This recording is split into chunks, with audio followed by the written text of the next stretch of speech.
রোহিঙ্গা সংকটের সমাধান ছাড়া বাংলাদেশের সার্বভৌমত্ব ঝুঁকির মুখে থাকবে বলে জানিয়েছেন সাবেক সেনাপ্রধান ইকবাল করিম ভূঁইয়া। রোববার ভেরিফাইড ফেসবুক পেজে এক স্ট্যাটাসে তিনি কথা বলেন। সাবেক সেনাপ্রধান ইকবাল করিম ভূঁইয়া বলেন, নৃশংস গণহত্যার মুখে রোহিঙ্গারা জীবন বাঁচাতে আরাকান ছেড়ে বাংলাদেশে আশ্রয় নেয়, কিন্তু তৎকালীন ফ্যাসিবাদী সরকার তাদের প্রত্যাবাসনে কার্যকর কোনো নীতি, কৌশল কিংবা রাষ্ট্রীয় শক্তি প্রয়োগের উদ্যোগ নেয়নি।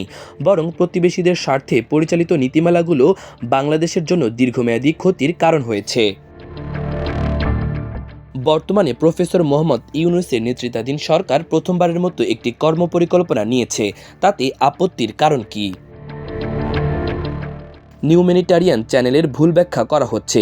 এটি ইন্ডিয়াকে প্রদত্ত করিডরের মতো কোনো ভূ রাজনৈতিক ছাড় নয়, বরং একটি নিরস্ত্র নিরপরাধ এলাকা বা পথ যা সংঘাতপূর্ণ অঞ্চলে বেসামরিক লোক, ত্রাণ ও মানবিক সহায়তা নিরাপদ চলাচলের জন্য ব্যবহৃত হয়। এই সংকটের বিষয়ে সশস্ত্র বাহিনীর শীর্ষ নেতৃত্বের বোঝাপড়া অস্পষ্ট হওয়ার কথা নয়, কারণ তারাও জানেন এ ধরনের যুদ্ধ বহির্ভূত সামরিক কার্যক্রম বহু দেশে হয়েছে এবং হয়। যেমন 1991 সালে বাংলাদেশে আঘাত হানা ভয়ঙ্কর ঘূর্ণিঝড়ের পর যুক্তরাষ্ট্র পরিচালিত অপারেশন সি অ্যাঞ্জেলস।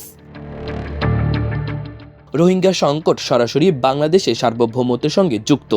সশস্ত্র বাহিনী বর্তমান নেতৃত্ব যদি অন্তর্বর্তীকালীন সরকারের নীতির সঙ্গে দ্বিমত পোষণ করে, তাহলে তাতে তাদের নিজস্ব লক্ষ্য, নীতি ও পরিকল্পনা জাতিকে স্পষ্টভাবে জানাক।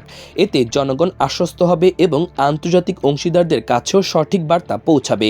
মনে রাখতে হবে, যে কোনো কৌশলগত পরিকল্পনার সফল বাস্তবায়নে কার্যকর কৌশল যোগাযোগ বা স্ট্র্যাটেজিক কমিউনিকেশন অপরিহার্য।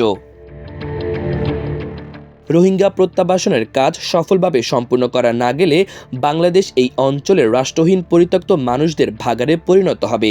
চলমান পুশ ইন কর্মসূচি এরই ইঙ্গিত বহন করে।